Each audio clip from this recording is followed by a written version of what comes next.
दो चीजों को याद रखिए, गौदान और एकादशी।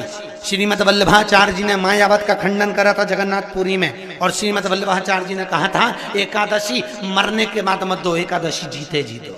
कहा था कि नहीं कहा था?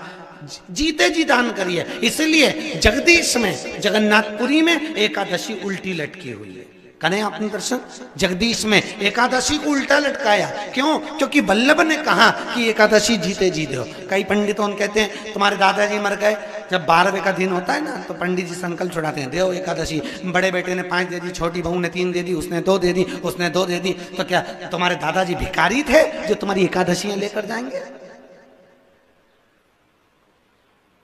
और तुम कौन होते हो दादाजी को एकादशी देने वाले? तुमने कौन सा इतने पुण्य कर लिए जो तुमने एकादशी दे दी?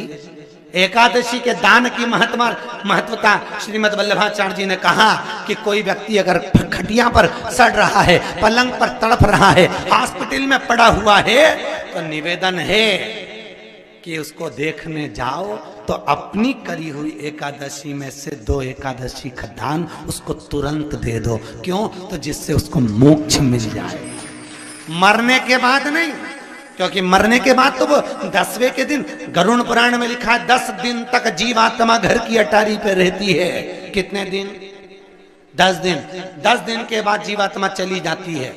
कहाँ जाती है? उसको जहां जाना है। 3 दिन में उसको भोग भोगना पड़ता है जीवात्मा को। 3 दिन नरक का भोग भोगती है, उसके बाद स्वर्ग का भोग भोगती है। 18 दिन में ये प्रोसेस पूरी हो जाती है। कितने दिन?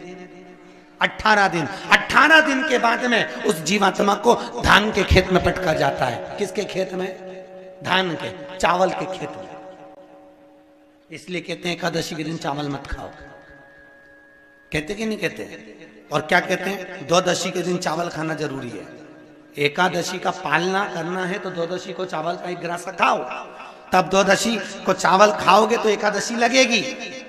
चावल नहीं खाओगे तो एकादशी नहीं लगेगी। द्वादशी को चावल खाना जरूरी है। क्यों कहते हैं? क्योंकि धान के खेत में जीव को छोड़ा जाता है, उस धान के खेत में, चावल के खेत में जीवात्मा रहती है। उसको चिड़िया खाती है तो चिड़िया के रूप में जन्म लेता है, मनुष्य खाता है तो मनुष्य के रूप में जन्म लेता है। इसलिए एकादशी के दिन चावल नहीं खाया जाता, क्योंकि एकादशी के दिन हम चावल खाएंगे तो जीव हत्या का दोष लग जाएगा। फिर कब खाना है? द्वादशी के दिन। द्वादशी के दिन क्यों खाया जाता है? क्योंकि हम एकादशी के व्रत करे रहते हैं, और पहला घासा जब चावल का खाते हैं तो अपनी करी हुई एकादशी का पुण्य, जितने जीव हमारे मुंह में जाते हैं उनको उसका पुण्य मिल जाता है, और उनका फिर जन्म नहीं होता, वो तर जाते हैं, उनको एकादशी का भाग मिल जाता है। इसलिए कहते हैं एकादशी को चावल मत खाओ, पर द्वादशी को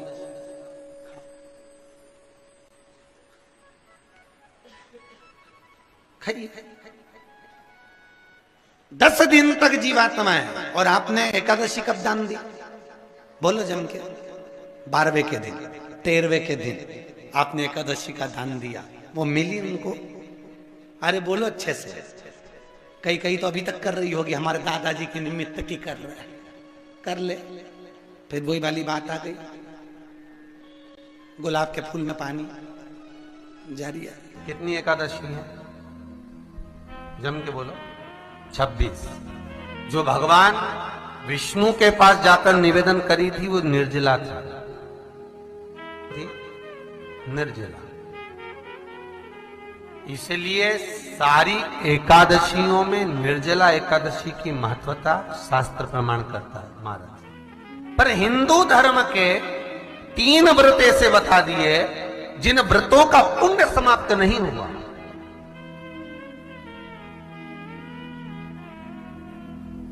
हिंदू धर्म के 3 व्रत ऐसे हो गए जिनका पुण्य समाप्त नहीं हुआ महाराज, जिनका पुण्य प्रबलता में बढ़ता गया। पहले नंबर पर एकादशी,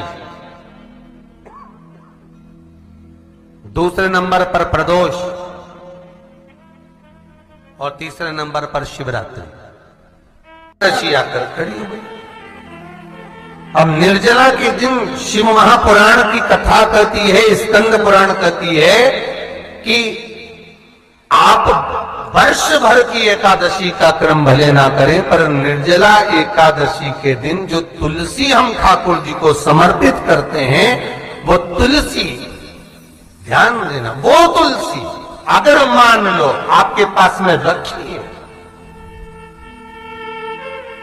निर्जला एकादशी के दिन भगवान ठाकुर जी को, शालिग्राम जी को, लड्डू गोपाल जी को आपके घर में, आपके मंदिर में जो आपने भगवान को तुलसी समर्पित करी है, वो तुलसी मान लो तुम्हारे पास रखी है और कोई व्यक्ति को बहुत बहुत ज्यादा कष्ट है, शरीर में बहुत बहुत कष्ट है, थोड़ी सी वो तुलसी चढ़ी हुई ठाकुर के चरणारविंद की, आप उस जीव को दो तो सही, आधा घंटा इंतजार करो, स्वास्थ्य में अंतर आना प्रारंभ हो जाता है उस निर्जला का।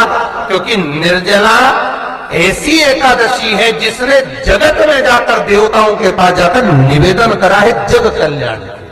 जितनी भी माताएं एकादशी का व्रत करती, बहुत ध्यान से सुनना आज की कथा हो, शायद जिंदगी में मिली ना मिली, और ये कथा का रिश्ता तो बहुत ध्यान से सुनना।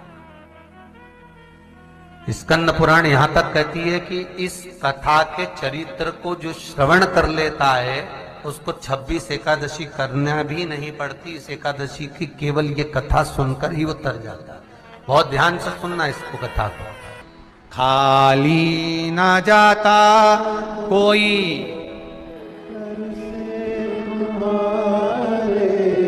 खाली ना जाता कोई दर से तुम्हारे, मैं भी खड़ी हूँ बाहर बसा, मैं भी खड़ा हूँ नन्ही बाहर